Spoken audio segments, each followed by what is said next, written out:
Hi, this is Bill Johnson, and I'm here with EDL 853 case study when a student's rights are wronged. First of all, section 1 talks about summarizing the case and establishing the facts. Well, what has happened? A 10th grade student, Miguel Hernandez, was injured. He was actually injured in a high school football game. He was the starting quarterback. We will talk more about that a little later on. And unfortunately, in one of the playoff games, he sustained a spinal injury, which left him paralyzed from the waist down. So now we're talking about a student that is going to need to get around the school building in a wheelchair for probably the rest of his high school career. When he came back to school after about a 2-month rehabilitation process, the school had changed his class schedule and took him out of a biology class because the biology classroom was not wheelchair accessible. McGill needs that biology class for a college requirement, and the parents obviously are upset and have contacted the school, and they want the school to make some accommodations for this, and they have secured an attorney for their family. When and where this occurred, as I said, it was during a high school football game. He was representing Nottingham High School, which is a very large school, about 3,200 people are students in the high school. And this is a community of Dover that has 6 elementary schools, 2 junior highs, and obviously the 1 high school. It was built quite a long time ago, and it has had some updates to comply with ADA requirements, but they use trailers, or portable trailers are still needed to get all the kids into the school, as well as another thing that was mentioned is 25% of the classrooms are still not up to code. Who's involved? Well, obviously Miguel Hernandez, the student that was injured, is involved, and his parents. Miss Guzman, she is the high school counselor. The principal, which I'm playing the part of the principal. We don't know anything about the biology teacher. The biology teacher is not even mentioned here, but obviously should be in the loop a little bit. Superintendent Dr. Harvey, and the attorney for the family. Section 2, legal or ethical issues. Number 1, has anyone been harmed by the actions? Yes, most definitely. McGill would be denied equitable access to educational services had the school's plans been carried out. He would not be allowed to take biology class simply because he happens to be a student that needs to get around the school in a wheelchair. Number 2, does the change of schedule contravene state law? Yes, it violates at least the American with Disability Act, which is a federal law but is applied to the states as well. And it fails to make reasonable accommodations for the education and the well-being of every single student. Another thing is there is a lot of overlap here, which the next part of this is going to talk about. Were the actions of the school discriminatory? Yes, the school's actions, like I said, at the very least, violate ADA, specifically Section 504 of the Rehabilitation Act. There is some overlap if he would qualify for special education services. There's some other things with the special education laws that would be violated with IDEA and free appropriate public education. The schools, nonetheless, regardless of which ones they violated, they actually failed to provide an inclusive school culture for McGill and the entire student body. There are some ethical issues by removing a student from a class and without contacting the parents. What has happened or is happening in a nutshell? Basically, what has happened is the school counselor removed McGill from a biology class without consulting the family because the classroom was not wheelchair accessible. So removing him from a biology class, put him in another science class that would fulfill the graduation requirements, but not his overall choices. What are the facts? We're going to talk about what's known and what's unknown about the people. First of all, Miss Guzman is the counselor. We know that she was the one that made the changes to the schedule. We know she did not talk to the parents. What we don't know is, did she talk with the principal, the superintendent, or even the classroom teacher about this schedule change? kind of hinting that she didn't. Miguel Hernandez, obviously the student, injured as part of a sports team. He is now a student with a physical disability who will need some assistance to need a wheelchair to get around the school. What is unknown is previous academic ability. We don't know if he was on an IEP at the prior to his accident, but we are going to assume that he was not. Mr. and Mrs. Hernandez, obviously the parents, we know that one thing they did is they contacted Mrs. Guzman, the counselor, about 2 weeks before Miguel's return. We do not know how much knowledge they have of federal or state laws regarding to students with disabilities. And obviously, the principal, myself, we knew of the injury. He actually honored Miguel on the return to school. And Mrs. Hernandez, we know that she had to schedule a meeting with the principal a day after Miguel had returned to school because she was upset. What we don't know is if the principal was actually officially consulted about the class schedule change. More than likely, he was not, but it doesn't say one way or another. Other facts about the places. Nottingham High School, as I mentioned, a little review of that, was a large school, 3,200 students. It was built in the 1950s, uses temporary trailers.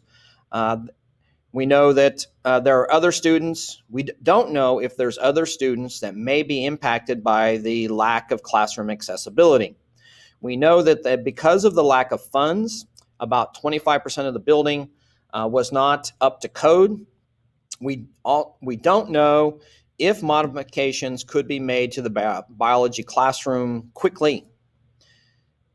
We know that the biology classroom is not wheelchair accessible. We do not know if it could be moved to another classroom to provide for the inclusion. The state directory did mention that this Nottingham High School has good academics and good football success. And in fact, that's one of the reasons why the Hernandez family moved there. We do not know where the school is located. We don't know the climate. Does any snow or ice present other challenges for a person in a wheelchair? What are the facts known about the programs? Well, first of all, months have passed since Miguel's injury. So we don't know about the collaboration between the school and the family during this time. Was there much communication?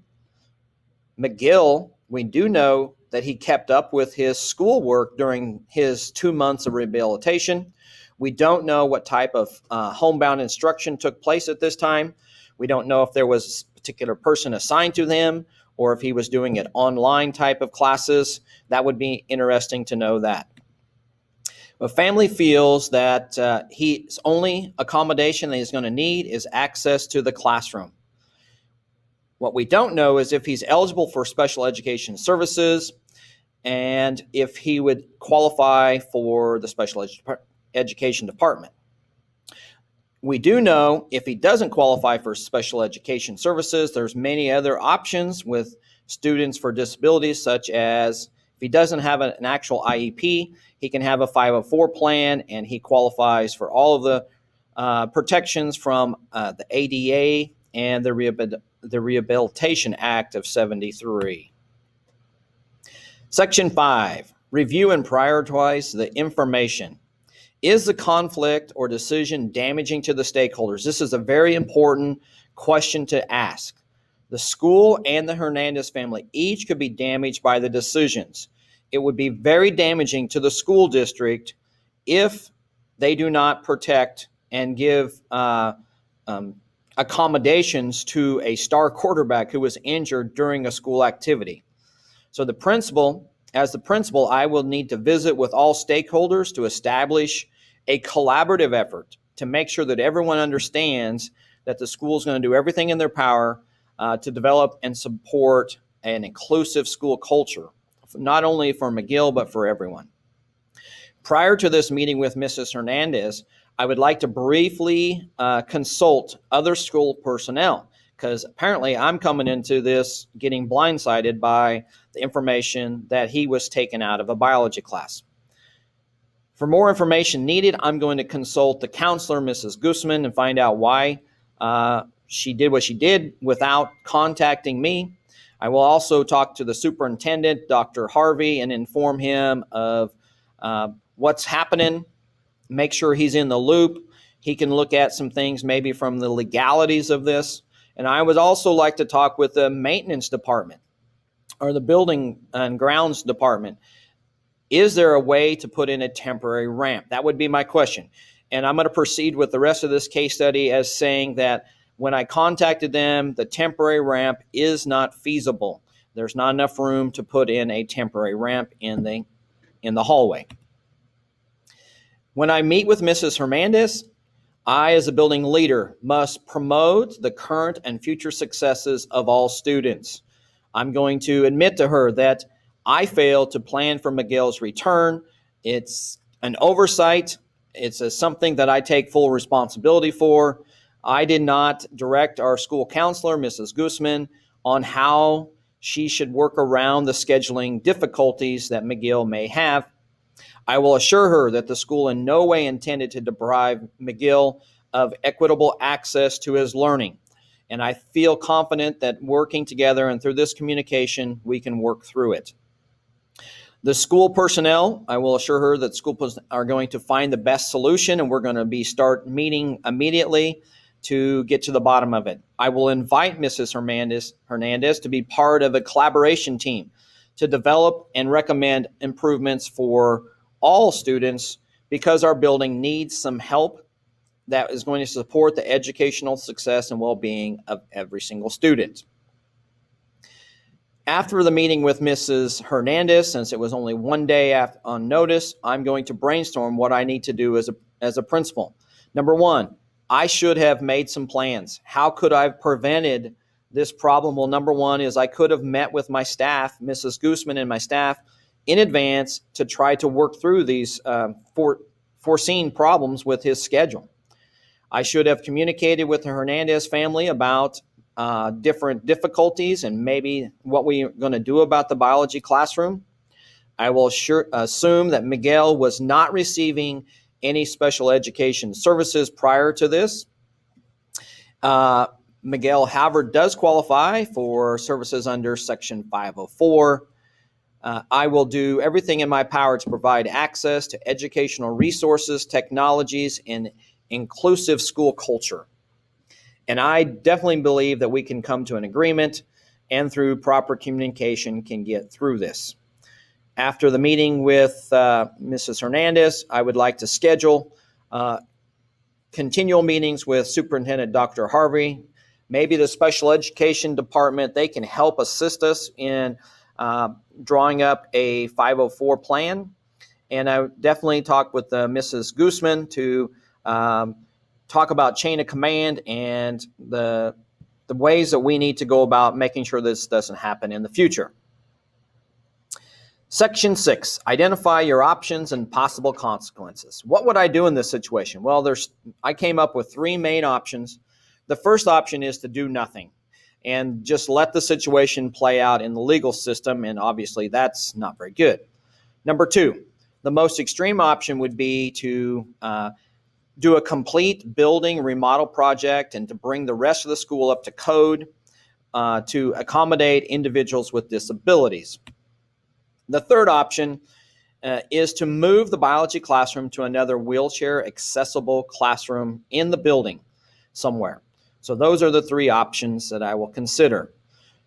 Looking at the positives and the negatives of each one of those. The first option, take no action. There are really no positives to this because we know that the school is going to be come up on the bad end of the legal ramifications that will play out. Number two, complete a remodel project on the rest of the school. The positive is it creates equitable access for all students. The bad part is it's going to be very time consuming, it's going to be costly, and it's more than likely not going to solve the current problem in this school year. Number three, moving the biology class to another wheelchair accessible classroom. I think is the positives are it allows the class to stay together. It provides for inclusion. It can be completed quickly, and it can be completed with the current budgeted funds in this school year. The negative is that it can restrict some of the biology lab projects. Obviously, in a biology class, you're going to need some resources and some tools to carry out some of the labs. Section 8, choose the best option. When we're looking at what's best for all the stakeholders involved in this, I would choose option number 3. I would move the biology class to the wheelchair accessible classroom, and I feel it is the best option at this time. I have consulted all of the stakeholders, and by collaboration with my staff, the family, the administration, even McGill, we can move forward to providing educational accommodations for all students with disabilities. I have identified and created options. Yes, there were several options that were available to us, including one of them was trying to put in a temporary ramp, which we found to not be feasible, as well as some other options. Section 9, when I was imagining my decisions, considering things, first, I would meet with the superintendent to review all the options to determine if any legal advice is needed before coming up with selecting one of the decisions. I would also make sure I have support of his decision. Next, I would meet with my building to let them know the plan, let them know the way we're going to proceed by moving a biology classroom, because that's going to affect other classes in our building. Finally, I would facilitate an action plan of how we're going to go about to develop a 504 for the Hernandez family that will create a blueprint allowing McGill to learn alongside his peers. That was the most important thing, is that we need inclusion in our school. And if the plan, thinking about this, if the plan does not work, what is plan B? The school, I feel, is going to have to purchase or design a biology classroom in one of the relocatable trailers just to get through the current school year. Obviously, the best option is to bring the entire building up to speed, but that's going to be a long-term solution. We need something that's going to help McGill right now. Section 10, the program standards and integrations. I feel that standard 3, equity, inclusiveness, and school culture representativeness, responsiveness, I answered and incorporated these standards into this case study. Here are some references that I looked at while I was going through this. Thank you very much. It's been interesting and great learning in this class. Thank you very much.